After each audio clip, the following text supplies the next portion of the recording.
Hey everyone, I'm Zan Big, this is Auto Group, and this is the 2013 Jaguar XJL portfolio. And the reason it's important that it's the 2013 one is because at 2014 they replaced it with a supercharged V6. And you know, I love naturally aspirated V8, so that's what this car had, and it's a 5-liter one, making about 380 horsepower.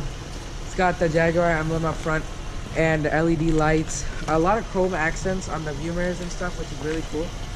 But to me, what the coolest thing is about this car is the side profile. So in order to open the trunk, you got a little button there, and then it opens right up, and you got storage in the back. It's decently sized, which is really cool. I mean, there's not really any complaints I have. There's a lot of width in the trunk space, which is cool.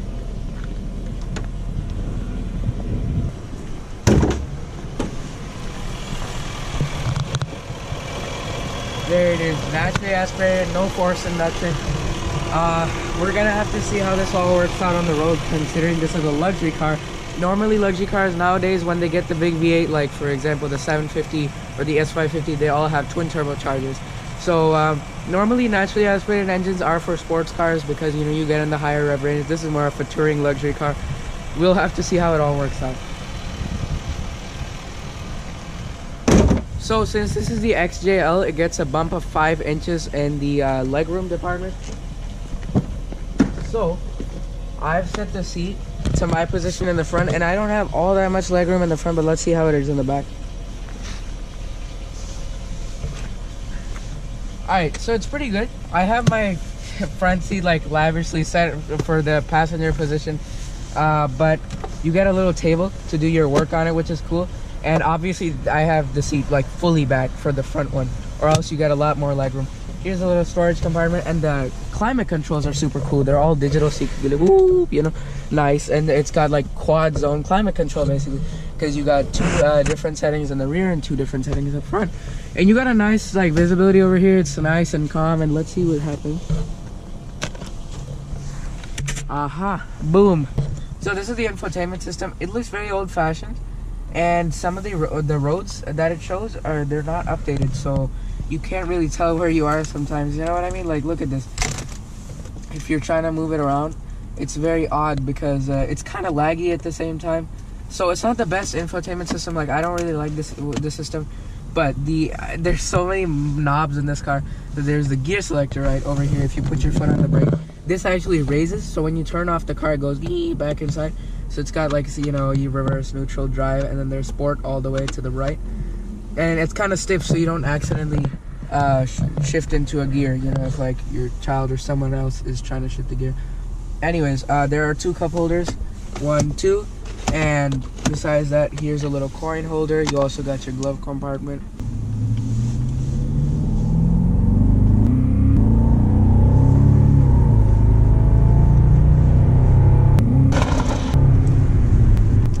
Man, I don't know why people ignore Jaguar. Just the turning and everything. There's barely any dead spot on center, and this is an EPS steering. It just goes so quick. I mean, you barely gotta move it. In the S-Class, you had to a little bit, but man, I mean, if you're a young buyer and you want to buy a full-size luxury car, you might want to buy this because just the driving and overall feel of this car is absolutely fantastic. So the engine has a lot of good power, and the transmission is pretty good too. This car has a couple combinations that are a bit weird. For example, the way everything is set up with the LCD screen is new. It's a new thing, right? But at the same time, it feels like an old style car a little bit also. It's not exactly the most modern in terms of infotainment system, and I feel like there could be a lot of improvements they could do to this car to make it better.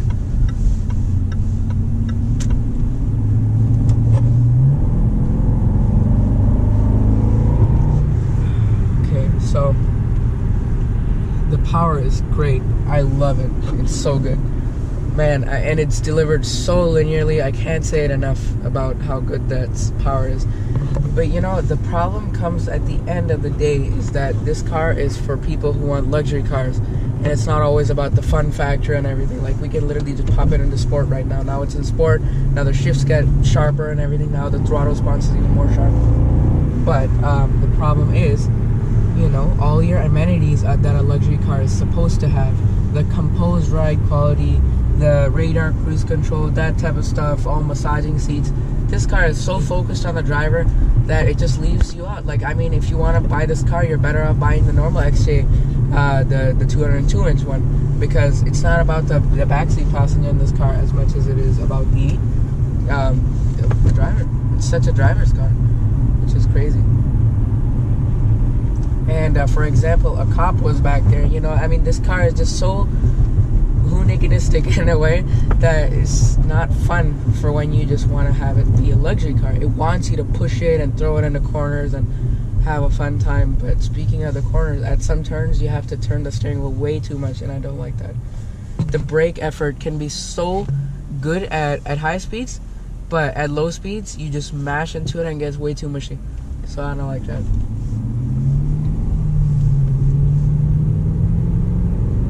The seats are nice. They're nicely bolstered. I like that. And just the everything about the fit and finish is good. Some points it could be weak, like the reliability of this car. That's the problem with Jaguar. Their reliability is super low, just like Range Rover. You would probably be better off buying a German car or a Japanese if you want ultra luxury and full reliability.